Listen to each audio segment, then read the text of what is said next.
Okay, enough of waiting. All right, so let's start. So in the previous class, we started discussing coupled oscillations. So it's a multi-particle system. Oh, okay, now it's 7. So now we can start.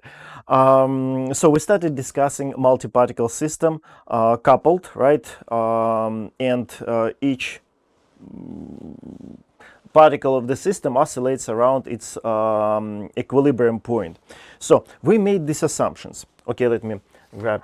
So yeah, first of all, coupled system with n degrees of freedom. Then we assume that the system is conservative, so we can introduce potential energy, and as a result, we can use Lagrangian formalism, right, in its standard form. Then, of course, we assume that oscillations are going to be small, oscillations around stable equilibrium points. And we also made a small assumption that our transformation equations are going to be time independent, right? And of course, we are going to use all these statements. So we looked at, we draw this picture, right? So we assume that we have some bunch of masses, right, of different point masses, right, connected with springs, mechanical system. Of course, this can be electromagnetic forces, some kind of, right? But again, we can model them using springs, right, in classical mechanics. And so originally you usually write, try to describe the system using coordinates q. I don't know, it can be x, for example, right? All right. And current position of masses, it will be q1, q2, q3, and so on, qn. But of course, we know since there are oscillations around stable equilibrium points, it's better to describe oscillations using displacements from equilibrium, right? Equilibrium points. So that's why, okay, these are equilibrium points, right? Q1, 0, Q2, 0, and so on. And so we introduced displacements from the equilibrium. We denoted them eta, eta1, eta2, eta3. Of course, all those etas are small, and these are our new generalized coordinates, right? So transformation equations, okay, probably I should frame, okay, because transformation equation is also important. So these are transformation equation, and this transformation equation is time independent, as we assumed at the very beginning of the previous lecture, right? So the transformation equations are time independent. Of course, this will be used. Right, so this is just a bunch of constants, and that is a small parameter, which is our new generalized coordinates, right? And then in the previous class, yeah, we said that we're going to use Lagrangian formalism. So we need to write kinetic energy, we need to write potential energy of this system. So we started with potential, and of course, since we want to write in terms of a small parameter eta, so we can use Taylor expansions. And we can write kinetic energy using Taylor expansions and potential energy using Taylor expansions. So in the previous class, we finished dealing with potential energy, right? So we wrote down the potential energy, it's 1/2. And we introduced the new matrix, right? Potential energy matrix. Sometimes some books use the name. Okay, potential energy matrix, right? So mathematics, it will be for different kinetic energy. Okay, potential energy matrix, right? And what is that by definition? It's a second derivative of the potential energy with respect to first Qi and then Qj, but evaluated at the equilibrium points. So basically, this will be a bunch of numbers describing our system. Right, bunch of numbers. So it's not a variable of some. It's not a function of something. No, bunch of numbers, right, which we can arrange in a matrix for the sake of convenience, right? So that's what it means 0 over here, evaluated at the equilibrium. Then, since it doesn't matter if you first differentiate with respect to Qi and then Qj, or maybe first you differentiate with respect to Qj and then Qi, order doesn't matter. So this matrix is symmetric. And real because, yeah, you just differentiate normal real potential energy function, right? So there's no point of appearing of any imaginary parts. No, just a real symmetric matrix. Of course, we're going to use this property quite often. Okay, so and another thing, sometimes students made this mistake writing down in the problems kinetic energy matrix and potential energy matrices. 1 over 2 is not part of V. 1 over 2 is outside.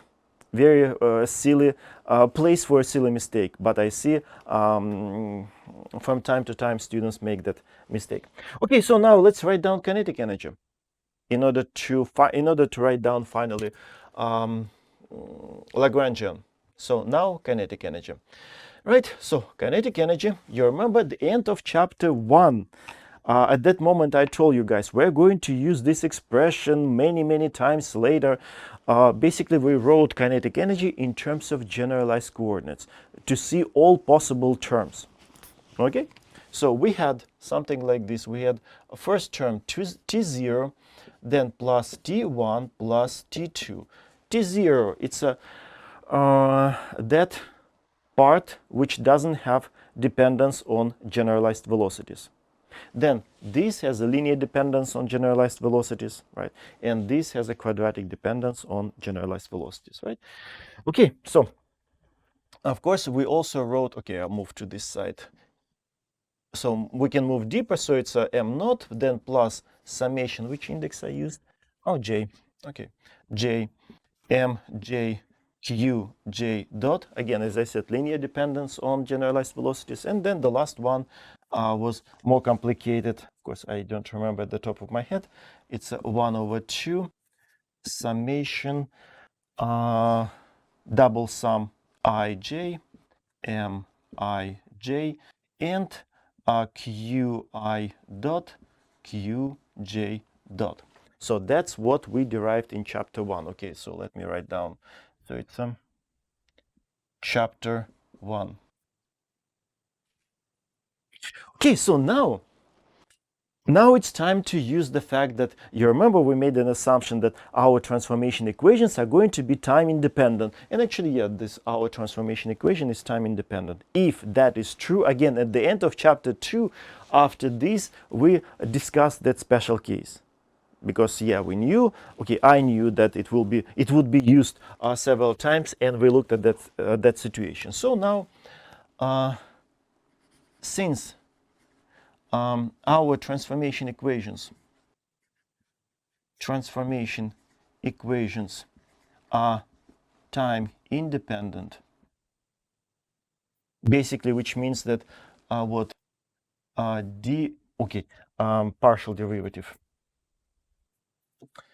partial derivative of r I with respect to time equals to 0, right? That's what it means. So as a result, we showed that this is 0 and these are also 0. So only quadratic term survives in that case. And yeah, time independent. That's what we have over here. So as a result, we can start expanding because we want to write in terms of a small parameter. So of course, qi dot, it will be what? qi0 plus eta I dot. Of course, it will be just eta I dot. So we can just rewrite them in terms of eta i's and eta I dot and eta j dot. Okay, yeah, let me rewrite. Let me write it here. So t equals 1 over 2. I'm just rewriting this, right? Summation over I and j, m I j, and eta I dot, eta j dot. So that's what we're getting for now. Are we done with the expansion? Yeah, we replaced q's with etas, but inside of m, let's recall what is inside of this m. Right, again, it was done in chapter 1. Okay, so again, I don't remember, of course, at the top of my head that term. Right, so where m I j, it's a summation. I think I use index k.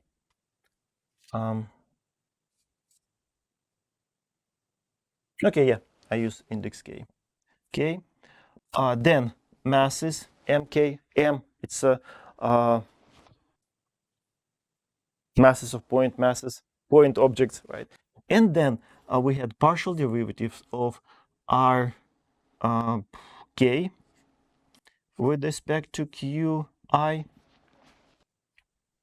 Oh, right. Transformation equations, right? So old with respect to new, right? And then the same for with respect to qj, right?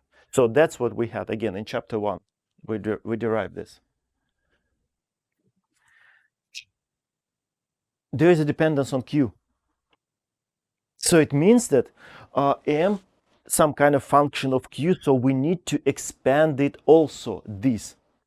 So we expand these dots, right, these q dots, but actually we also need to expand m. So the expansion is not over. So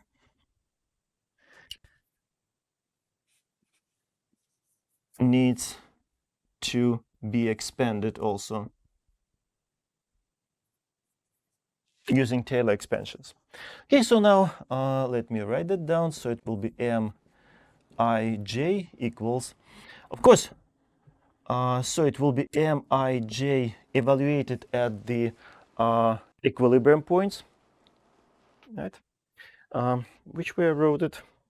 Just Qi0. Then, of course, a derivative, partial derivative of Mij with respect to Q. Which index I used? Okay. And of course, it's evaluated at the equilibrium points, and then eta k. Yeah.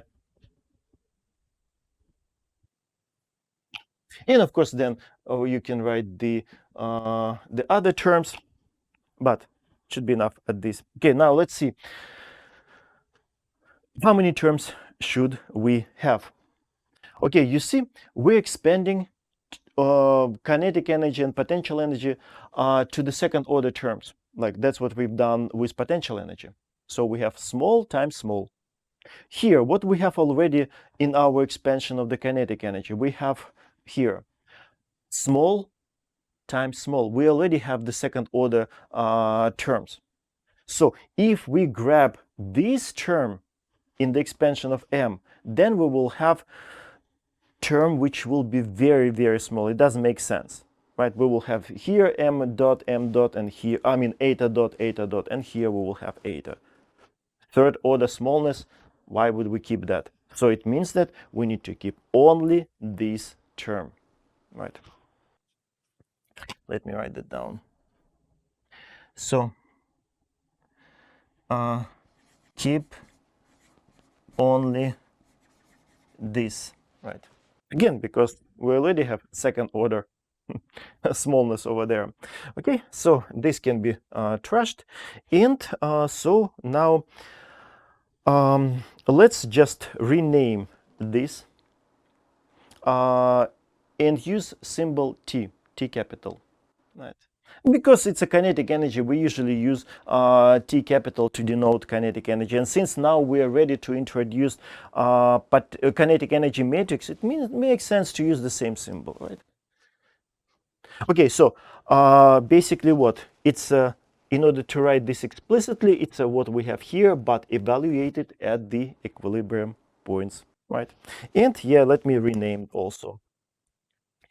So first, let me write explicitly this, right? So M I J, of course, at Q I 0 at the equilibrium, it's this summation over K, MK, and these partial derivatives with respect to Qi, and then, oops,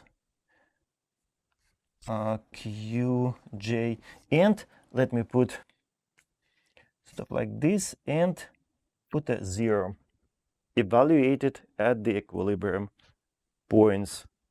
And as I said, M, yeah, it's cool, but it's better to use T. So I will put 3 lines. So basically, by definition, I denote it like this. So it will be T, I, J. Kinetic energy matrix. Some books use, for example, name mass matrix, but kinetic energy sounds more natural, at least in my opinion, in my subjective opinion. Okay, so let me check. All right. Yeah. Okay, so now we're ready to write the final form of this kinetic energy, and probably let me write a few words about this kinetic energy matrix, because again, it will be real matrix, because yeah, we have transformation equations, they are real, right? Mass is real, so everything that we have here is real, evaluated at the equilibrium points. Of course, it will be a bunch of real constants, right? And it will be symmetrical, because it doesn't matter if you differentiate first with respect, it doesn't matter if you change the order of differentiation, it will be exactly the same, right? So this is real symmetric matrix, right? Okay, let me write that down. Okay, before I write kinetic energy, let me write properties of this.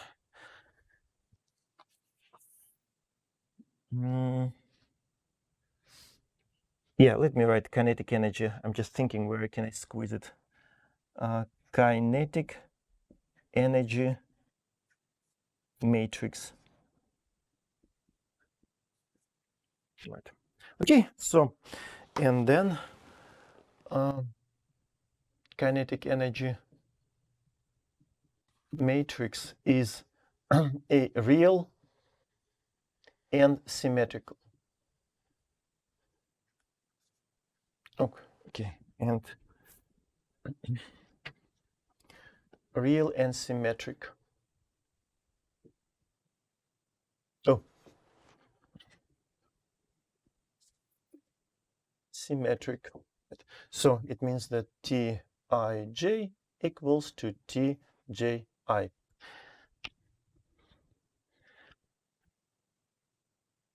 Okay, so the final form of the kinetic energy. So kinetic energy equals, again, 1 over 2. Again, you see we're not including this 1 over 2 into the matrices, neither here nor here. So it stays outside. So then summation, yeah, we can write summation, but of course summation can be skipped, because if you have a double index, tacitly assume that summation is there. So I can write Tij eta I dot eta j dot. So that's kinetic energy. So now we are ready to write down the Lagrangian, final form of the Lagrangian in terms of new generalized coordinates etas. Right? So finally, the Lagrangian, you know what, I will be able to squeeze it here to save space. So L equals T minus V equals, okay, I will take 1 over 2 outside, and summations, again, I will skip. So it's a kinetic energy, Tij eta I dot eta j dot minus Vij eta I eta j. So that's our kinetic, oh, I mean, this is our Lagrangian.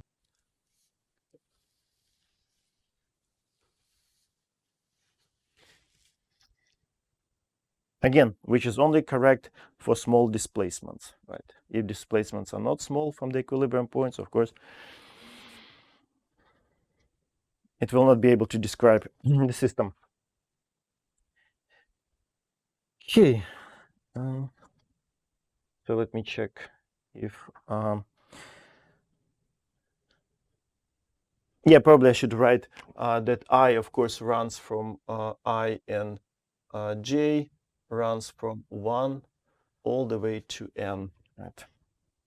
Okay, so what's next? No, now once you have a Lagrangian, you just need to write Lagrange equation and write that explicitly. Okay, so Lagrange equation. So let me put a small new bullet. And so now, of course, we're going to write Lagrange equation for a particular index, let's say k out of this. Right? So, so let me write, so it will be partial, or I mean total time derivative out of Lagrangian with respect to qk dot. So k, it's a one particular out of this n, number 25.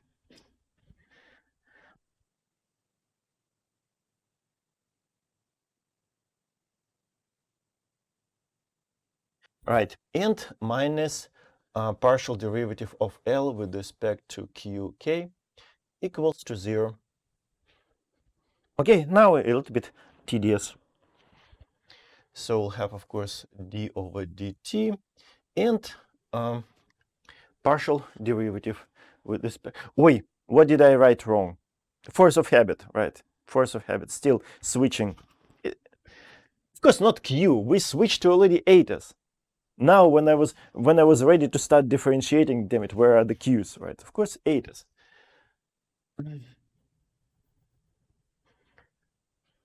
Since the whole semester we used q's, and now, okay. Yeah, k with respect, k subs, k. Okay, now it's better. Okay, again, these are just bunch of constants. They don't have dependence on etas, right? So first we need to differentiate with respect to the first index. Okay, I will now probably need to write summations to keep track of which index is going to disappear, which index is going to stay, and so on. So here, summation over I and j, all right? But if I differentiate with respect to eta k dot, this first, we will get symbol Kronecker I k, right? Which is going to kill summation over I. Only one term where I equals to k is going to survive. So as a result, I will write here summation over only one index j, because, yeah, as I said, summation over I will disappear. And we will have then t, again, summation over I will disappear. It will be k j and eta j dot. So I differentiated this first, this eta I dot with respect to eta k. Now let's do the same with the second, eta j dot. So it will be now summation out of double sum. This, of course, differentiation will give us symbol Kronecker jk. So that symbol Kronecker is going to kill summation over j. So only one term where j equals to k is going to survive, right? So it means that summation over I only stays here, and we'll have t I k and eta I dot, right? Right? Yeah, seems to be right.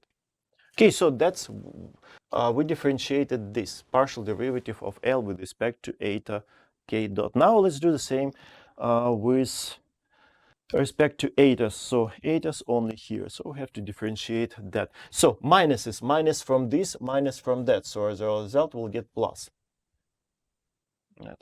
And okay, so let me open the bracket. And now very similar situation.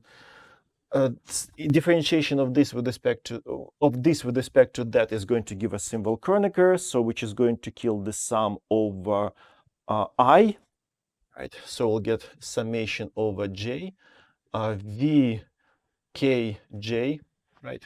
Out of summation over I, only one term leaves where I equals to k, and eta j, and then plus summation. Again, first we have over here double sum, but differentiation is going to give a symbol Kronecker kj.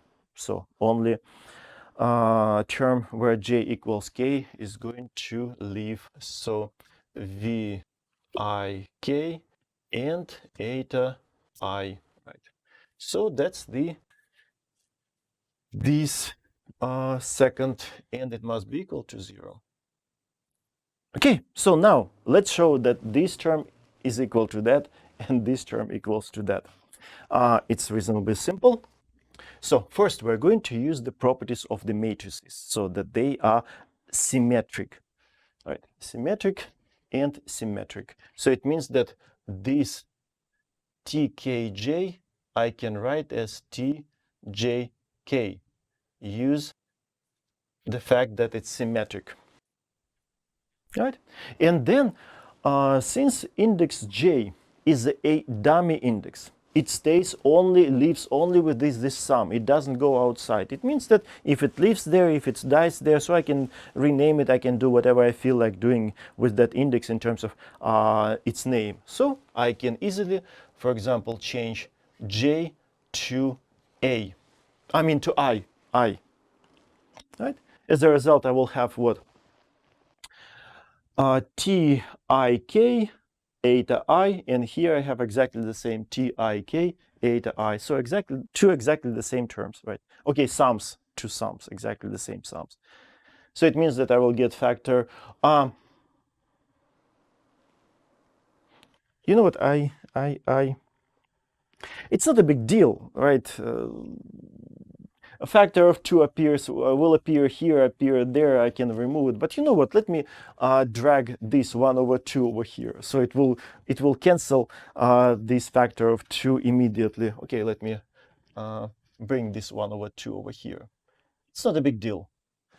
Right, so let me 1 over 2. Okay, so now we're getting factor of 2 here, factor of the 2 there, it will disappear. And as a result, we'll have summation over I, TIK, eta. Use this form.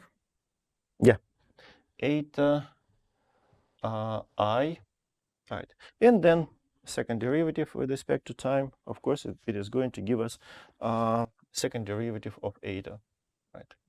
Okay, so that's what we get from this part, and that exactly the same. Okay, not exactly, but similar, very similar. Again, this is a symmetric matrix, so this can be written as VJK, and then we're going to replace, again, since J is a dummy index, I can replace J with I, and as a result, this sum and that sum, they're exactly the same. So giving us factor of 2, and that factor of 2 is going to be cancelled with that 1 over 2. So, and plus, okay, I can put summation over I, V I K, eta I, and it is equal to 0. Whew. Of course, summation I'm going to drop, right? Summation will be tacitly assumed. And now, okay, let me check if I'm getting the right. Yeah.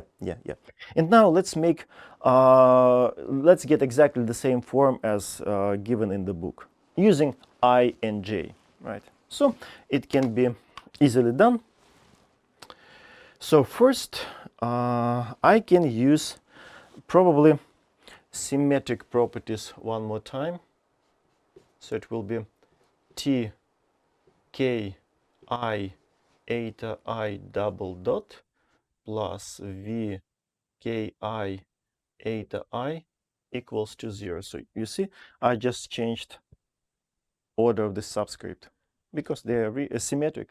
Ki, Ki. And now, again, since dummy indices, right, so I can make this replacement.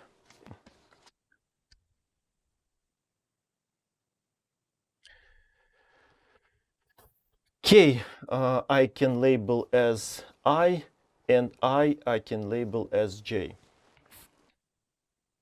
Okay, and we'll get sort of, in order to have indices in the most convenient form, I, J, because usually first of all we use I, then J, and then only K. So we will get T, I, J, eta I double dot plus V ij and eta I equals to 0. So this is our equation. Okay, not equation, equations. Because oh, hold it. I replace I with j, but I didn't change over here. Okay, it's a eta j, and this is eta j. Okay, this is correct. Because I runs from 1 to n, so it means that I equals 1 gives us the first equation, I equals to the second, then and so on, and then I equals n give us the nth equation. So we have n equations like this, right? And j, of course, give us many terms in each of these equations. So we have n equations, second order differential equations.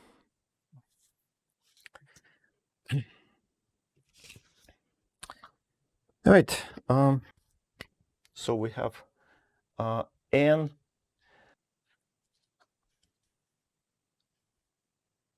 linear homogeneous differential equations or second order differential equations with constant coefficients. Okay, what do those names mean? First, linear. What does it mean, linear? If you have particular solution, for example, let's say eta 1, and then particular solution eta 2. If you construct a linear combination of those two particular solutions, that will be also a solution of the equation. That's what means linear differential equation, right? Or linear equation. Then second order obvious. Then homogeneous, because it doesn't have any free terms. Each of the terms has some kind of etas, either eta or eta double dot. So no free terms, homogeneous, right? Constant coefficients, because all of these coefficients inside of t, inside of v, they're all constants evaluated at the equilibrium points, right? At the equilibrium points. So it's a set of linear, homogeneous, second order differential equations with constant coefficients, and second order linear homogeneous differential equations with constant coefficients. Right. Okay, so and now we need to start looking for a solution. How to solve it? Let me check if I mention everything. Yeah, of course, we can write it also in a matrix form. Probably, let me. And again, what's used about matrix forms? It allows us, instead of writing this massive number of equations, right, with massive number of terms in each equation, we can write in a very nice compact form, right? In this case, it will be, we can introduce matrix T, so it will be T times eta double dot, then plus V eta equals to 0, right? So in a matrix form.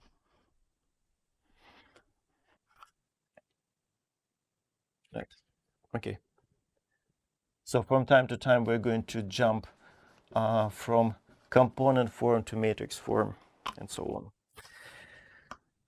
So now a solution.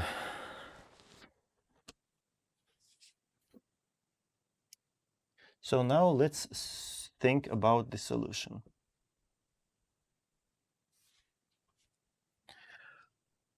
Okay, you remember very often we pronounce the words like this. So let's search for a solution in this form.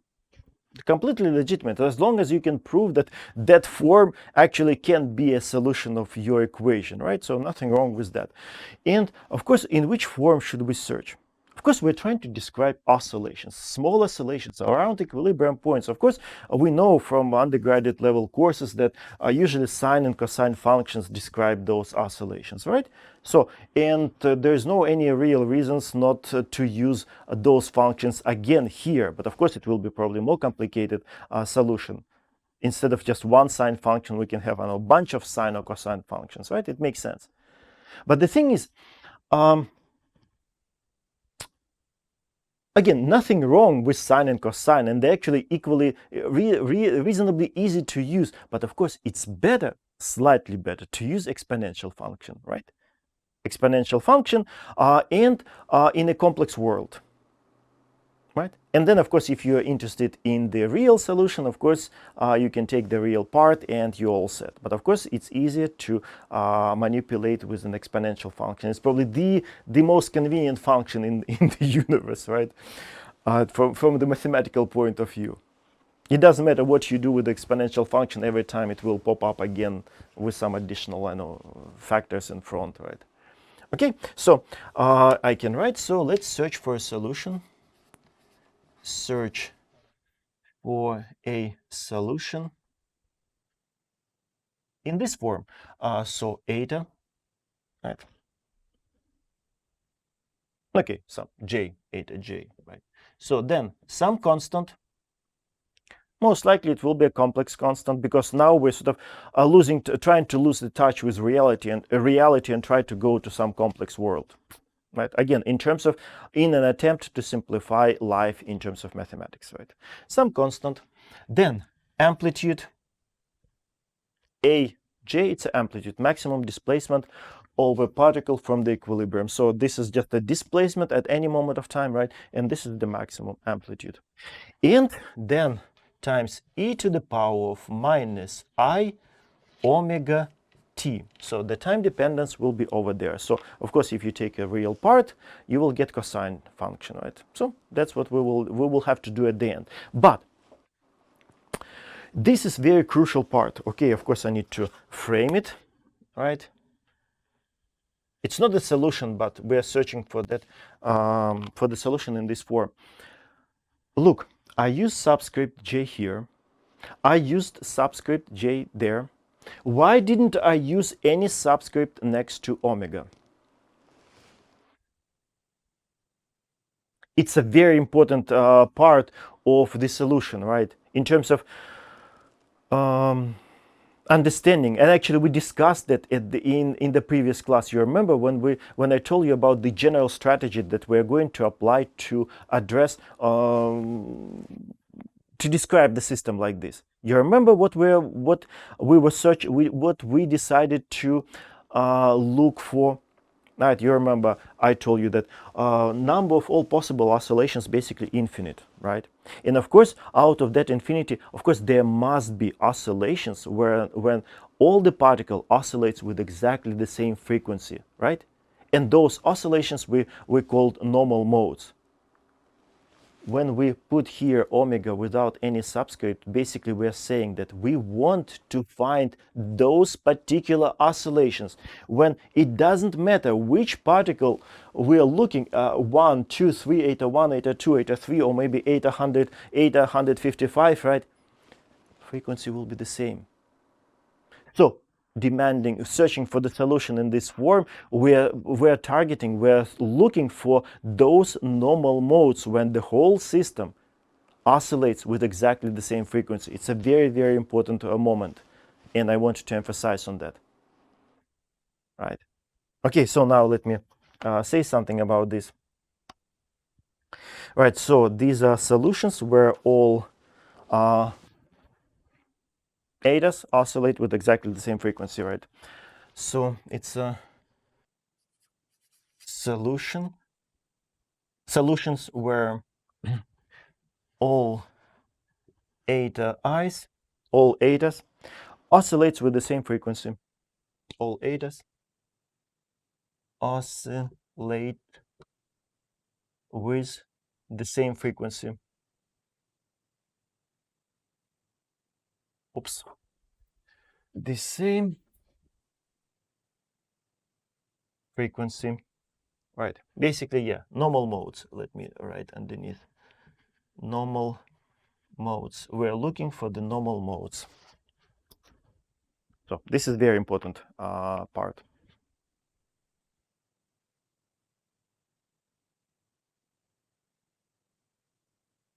And now what? We just need to shove it into this equation and move. So now it's a typical procedure. So what? J can be, of course, will be cancelled. And then when we differentiate this over here, we will get what? Minus minus disappears. I squared give us minus 1 and omega squared. So let me write this term as the next one, because it will be with minus. But this will give us plus, so it will be Vij and times Aj, right? And again, exponential factor will be cancelled out completely. That's the beauty of using exponential search for an exponential solution. Right? So we'll get Vij, Aj, and then minus omega squared Tij and A sub j equals to 0. Right? So that's what we're getting. Okay, let me check if I'm getting also the same. Right. Yeah, of course. Of course, summation over j is assumed. Maybe for now I can write summation over j.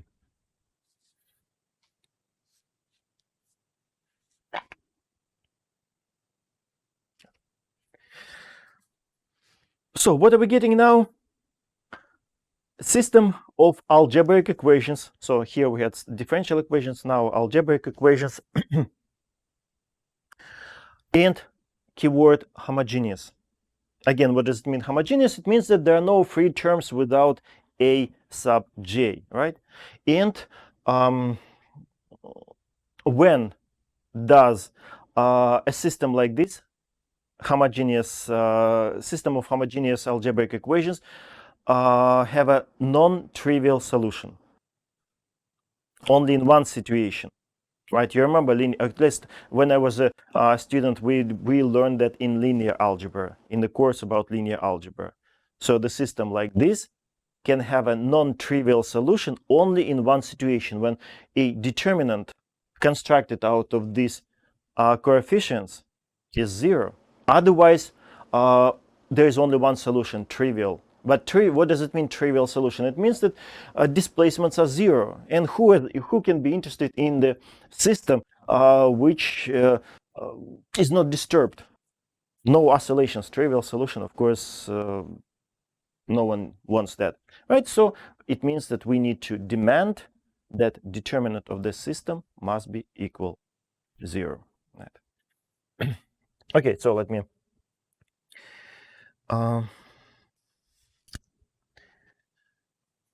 this system of, okay, it's important, homogeneous equations. If the system, if these equations were not homogeneous, of course, what we're discussing wouldn't be correct, right? This system of algebraic homogeneous equations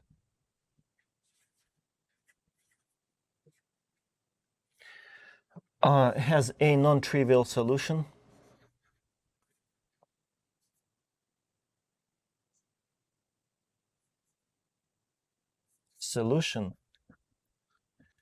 when determinant equals to 0, has a non-zero or a non-trivial solution when determinant equals to 0. When determinant equals to 0. Okay, so what are we getting? So Vij minus omega squared Tij equals to 0. Right? And of course, this equation, okay, it's called characteristic equation or sometimes circular equation, right? You can solve it for omegas. Basically, it means, okay, let me write. So, of course, solutions, you can get omega 1 squared, omega 2 squared, and so on. And, of course, in general, it must be n of these eigenvalues, basically Eigen frequencies or frequencies of normal modes, because you remember we're basically searching for those normal modes. And since we have a system with n degrees of freedom, so you see we're getting n normal modes. So number of degrees of freedom and number of normal modes equal, right? So the last frequency, omega n squared. So from the mathematical point of view, we just call them eigenvalues since we applied for a particular physical situation. So these are eigen frequencies, or the frequencies of normal modes, right? Okay, probably we'll call it eigen frequencies, right? Or sometimes characteristic frequencies, but eigen frequencies is better, at least in my opinion. All right, so these are eigen frequencies. It's difficult to write at the bottom. All right.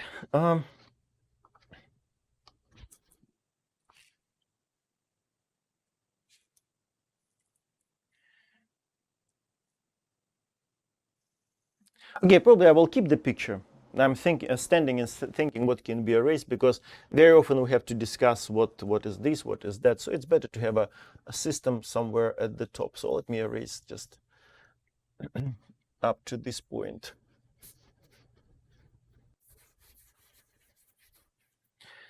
Okay, all right. So Lagrangian, there's this equation. Okay, I can erase the whole thing.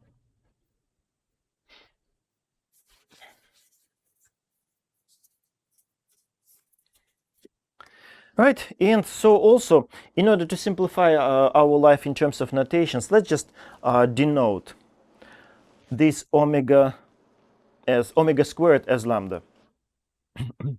Okay, so it's not a big deal. Okay, let me separate this. So now let's denote lambda, which index I use? Okay, okay. Lambda k equals to omega k squared. Right. Just small cosmetic simplification.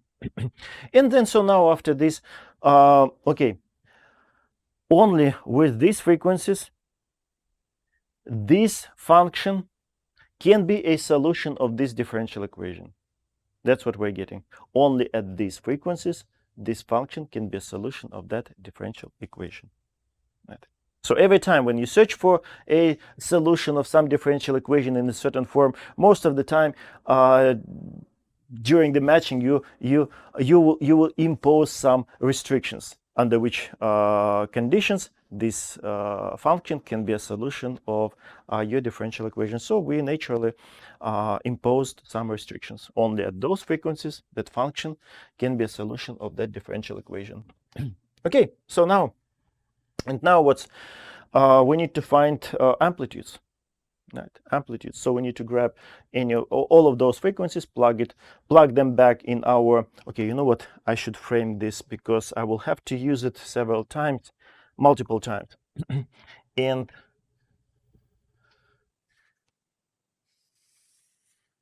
every time I will be searching the board. Where is that equation? So maybe I can even label it like 1. Let me put 1, equation 1.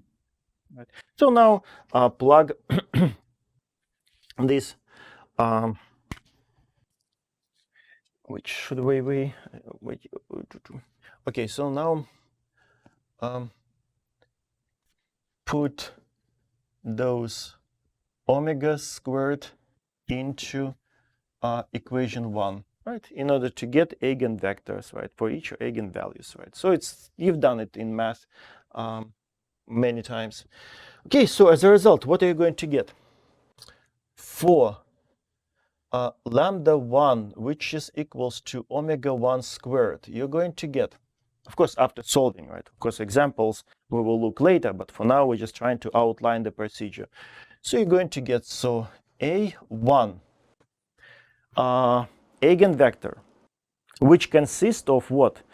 Amplitudes of displacements, amplitudes of all particles in the first normal mode.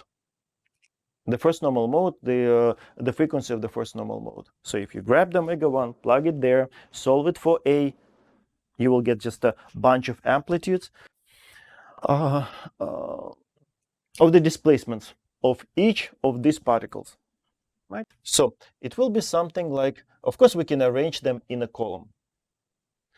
For example, first one, it will be the amplitude of the this particle. Again, amplitude, right?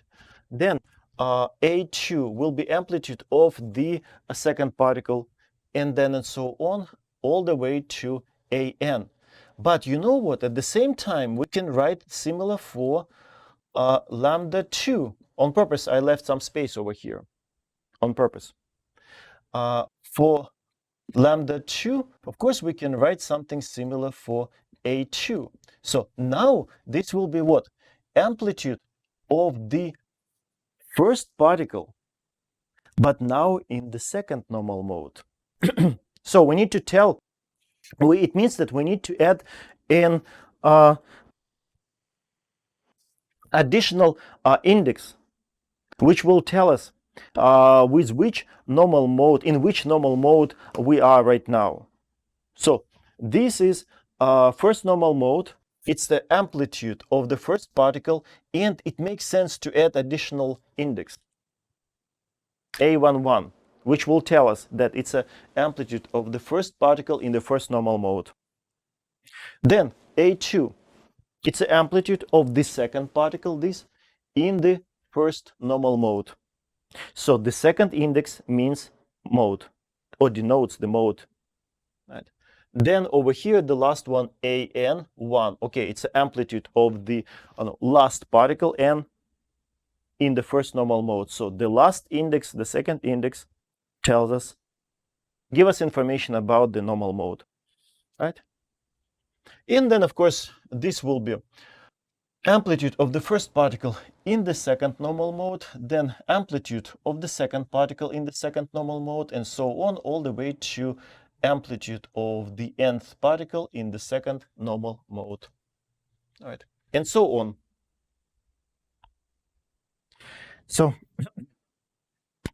let me emphasize on this. So these ones, it's a first normal mode,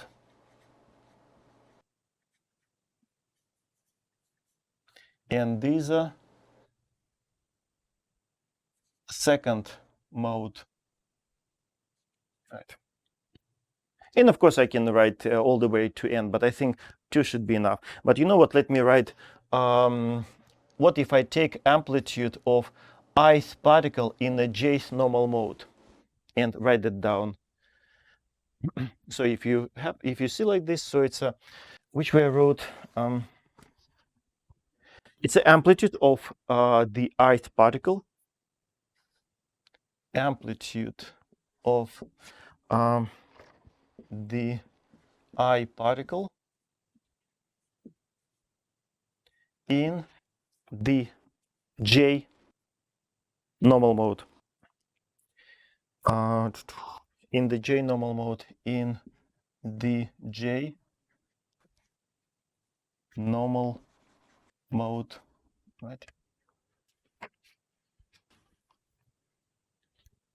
So basically what it means, even there are some videos, right? If you have, two particles, for example, and attached, they are connected with the spring and also connected to the walls with the springs, right? You can actually create only, for example, the first normal mode or the second normal mode. Of course, you need to apply properly initial conditions, and then the whole system is going to oscillate with, for example, this frequency, right? And these will be just amplitudes of those particles in the first normal mode, right? If you ignite on the first normal mode. If you create only the second normal mode, so these numbers are going to give you amplitudes of all particles in that second normal mode, right? And so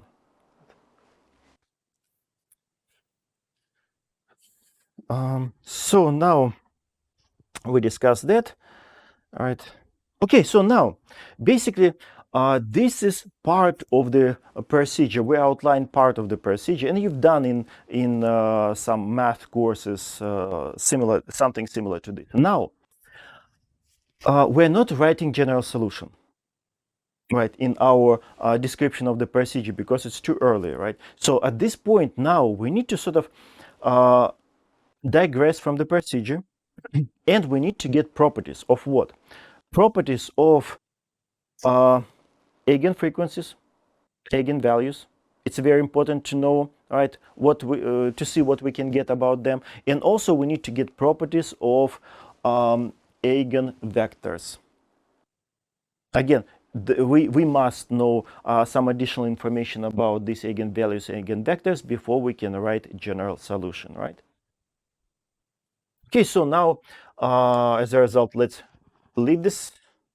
Let's digress and let's try to get some properties. But before we'll start getting some properties about these eigenvalues, eigenvectors, let's recall a few things how to deal. What is, for example, adjoint, right, procedure? How can we multiply matrices, right, using component? Just a few minutes, and then we will start discussing properties. Right. So let's digress a little bit. I will put a new small bullet and let me write. Let's digress a bit. Right. Okay, it looks like I need to change the blue marker, getting too light. So let's start. Okay, let me write recall. Right. So what if we want to multiply, for example, two matrices, right? Let me put a small bullet. Let's say A times B matrices. So how can we write this in a component form? Component form, right? So it will be, let me start from the right hand side. So, and let me start with the last one. So it's a B, let's say Ij, it's a matrix, right? Ij. Then A indexes must be, you know what? Let me use different. I want to use, okay, let me use what? Jk. Okay, Jk. Right. So then the inner index of A must match with this inner index of B. So it must be J, and then you can use something else, for example, I. So I and then J and JK. So inner indices must be the same, right? In order to get the right form. And then what we're going to have here, C. C will consist of the outer indices, right? So those outer indices are going to give us indices of C. So it will be IK, right? So you remember that most likely, right? And then what if we have, for example, if we want to multiply matrix and a column. X is a column, right? So again, in a vector form, it will be what A, which indices are used? Okay, Ij, and then Xj. Again, you see, this index must match this inner index. And then this index I is going to give us an index of the this column. Right. Then what else? Okay, what if you want to multiply three matrices? A, B, and C, right? So again, I will start with the end. First, I index use C or LK. Okay, so C, L, K. So then the next one, B must have, again, inner index must be L, and then I can use any other index, which I used J. Okay, J. And then the last A, matrix A. So again, inner index must be the same, so J. And over here, I will use which one? I. Okay, I. Again, you see, inner indices all the time the same. And then these outer indices are going to give us indices of the matrix D. So D, I, K. Okay, so that's just a multiplication. Of course, most of you remember that. And now let's recall adjoint procedure. So now, next small bullet. So adjoint. I think INT. Right? Let me check. Yeah, INT. Started doubting myself. Adjoint. Usually a symbol dagger is used. Sort of like a cross with longer vertical line. dagger. Right, of course, it consists of two parts. First, for example, you can transpose and then complex conjugate, or first complex conjugate and then transpose, right? So first I will use transpose, right? And we're going to use symbol tilde on top of the symbol, right? And then complex conjugate,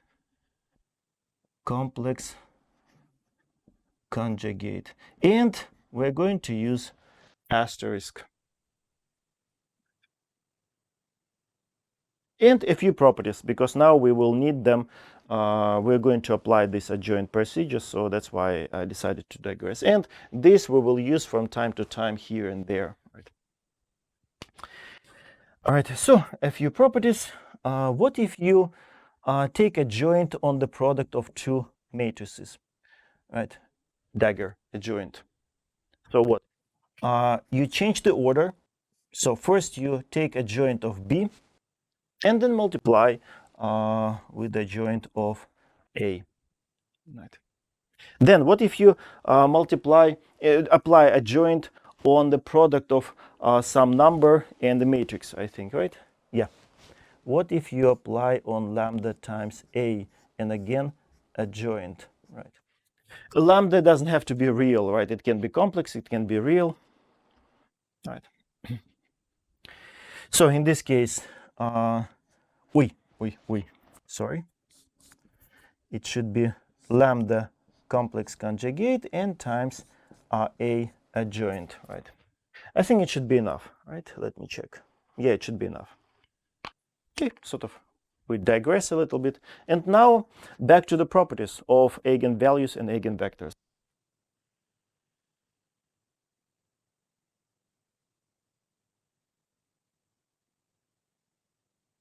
Okay, so now I need to start erasing this, right?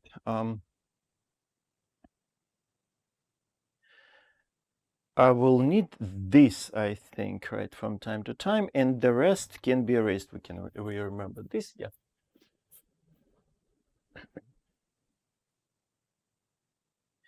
So I will erase up to this point.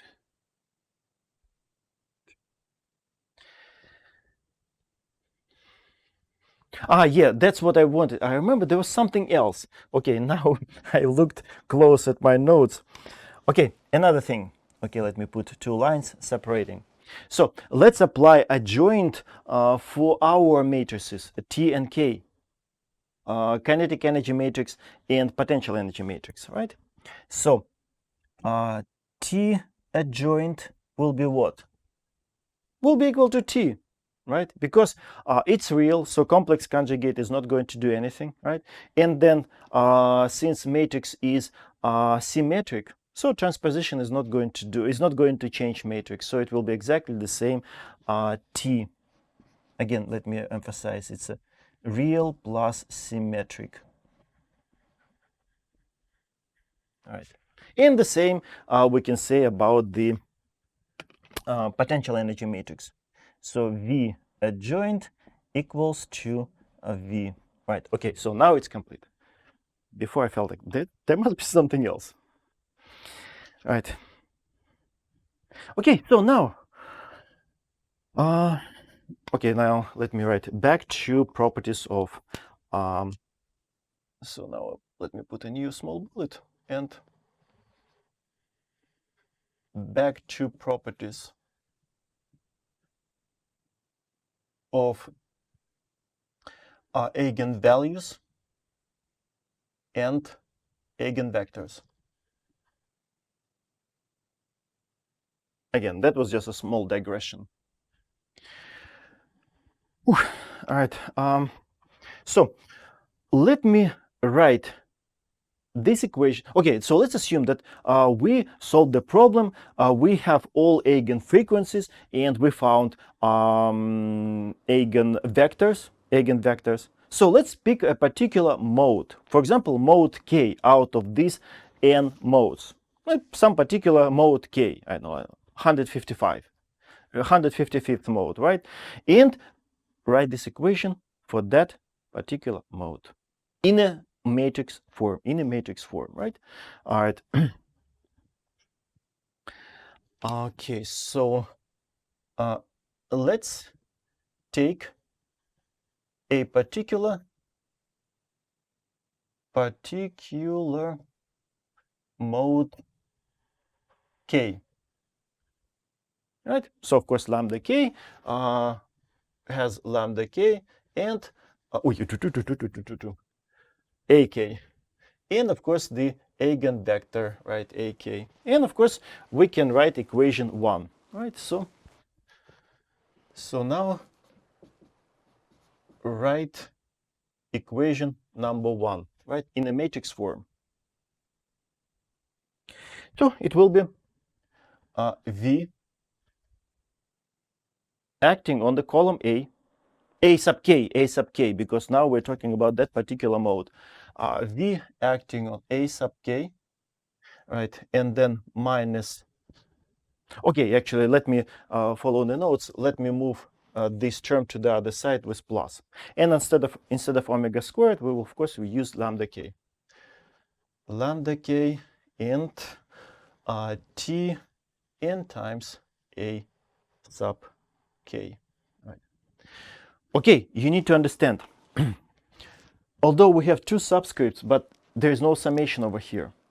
There is no summation.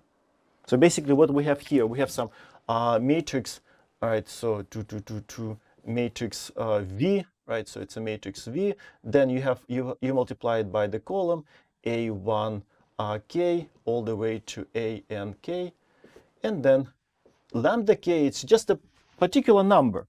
I know frequency, I know 5 hertz, right?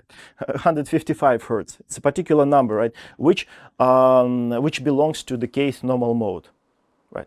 So I'm just trying to make a point that there is no summation over here over k, right? Because we usually we used to drop this summation sign of summations if there are two subscripts the same, right?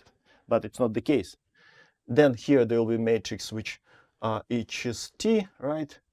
And then of course A1K and all the way to ANK. So that's what we have in this equation. So no summation over K. No summation over K. Right, just to avoid that confusion. Right.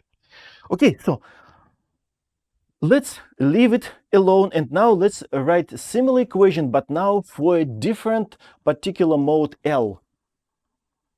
Right? Okay, let me check if I mentioned everything what I was planning about this equation. All right. Yep. So now the same for a different mode L, of course, with lambda L and eigenvector A sub L. So, well, of course, we can write very similar equations. So V A sub L equals to lambda L T A sub L. Now, on purpose, I digress to discuss adjoint procedure. Now let's apply adjoint procedure on this equation, right? So now let's do it. Adjoint. Right. Okay, so it will be, you know what, I'm just thinking about saving time. Okay, something like this. Adjoint. I just didn't want to rewrite it one more time. And we can use these properties, right, which we just wrote down. So it will be AL adjoint and transposed, right? All right, so it will be AL adjoint, V adjoint, right? So you see matrices. Okay, it's actually a matrix and a column, but column is a matrix also, right? Okay, so I changed the order and product of those adjoints, right? And then lambda L, it will be lambda L complex conjugate. Now it's this. And adjoint of this. Again, I need to change the order. So it will be A, L, dagger, T, dagger. And now these two properties, so since we have real symmetric matrices, so this is equal to V and that is equal to T, right? So let me rewrite it.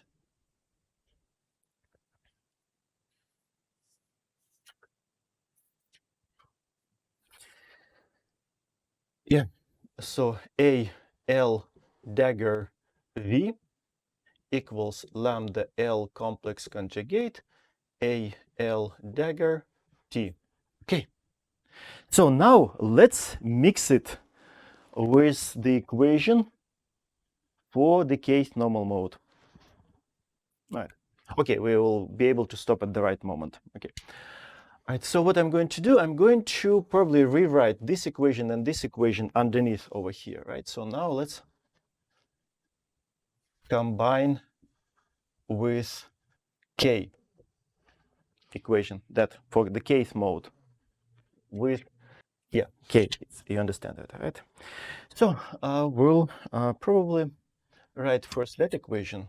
So V A sub K equals to lambda K T A sub K. I just rewrote equation for the case normal mode. And now let me rewrote this equation, okay, massaged, right, modified equation for the L's normal mode underneath. So it will be A L dagger V equals to lambda L complex conjugate A L dagger T. Okay, I want to combine them. In which way? Let me just one additional minute in order to get to the logical point where we can stop. What if we multiply this equation? Okay, I should have given myself more room. What if we multiply the upper equation by what? AL dagger. Okay, you know what? Let me over here. AL dagger. I just realized I should have left myself more room over here to write. So AL dagger. And this equation, the lower one, let me multiply by AK, both sides, and subtract them. Very cruel manipulation, right? And the equation which we are going to get, we will use next class, yeah, many times. Right, so what are we getting? On the left-hand side, AL dagger VAK, and here we have AL dagger VAK, so exactly the same left-hand sides. So we're going to get 0 on the left-hand side of this equation, of the new equation. Right, so you see we're subtracting them. And on the right-hand side, it will be AL dagger AK, AL dagger AK. Yes, so we will have like this. So AK minus lambda K, lambda L asterisk, and then product of these matrices. So it will be AL dagger T A K. So that's what we are getting. And from this point, we will continue. Next class, I will frame it because there will be different situations. First of all, after this next class, at the beginning of this next class, we will look at the properties of eigenvalues, lambdas. We will justify, it wouldn't be a very rigorous proof, right? We will justify that these eigenvalues must be real and positive. Otherwise, system is not going to be stable. I will show you mathematically. So these must be real. As a result, this asterisk will be dropped. Right? Then we will show also, again, sort of justify, without being very rigorous, we will justify that these eigenvectors, these columns, are real. And actually it makes sense, because what are these? These are just displacements, okay, maximum displacements from the equilibrium. But anyway, we will have to say a few words. So we will show that these eigenvectors are real, and as a result, this dagger can be adjusted, right? And then we will see what will be if modes are different. For example, this mode and this mode are completely different modes. We will see which condition we can get, okay, which information we can get about the eigenvectors, right? Actually, it will be orthogonality, right? And some additional properties, right? And then, probably closer to the end of the next class, we will see what if we have a degeneracy. What if different modes, but eigenvalues are the same? So how can we handle that situation? Because in that case, orthogonality are not going to be automatic. So it will be all about this equation. Pretty much the whole class we will be dancing around this equation, right? Trying to see what will be in this case, what will be in that case. So this is a very crucial part, right? And then once we get all the information about the eigenvalues and eigenvectors, we will get back to our procedure and write down the general equation of the general solution of for the system. Okay, but that will be next class, and at this exciting moment, right, we can finish this class, right?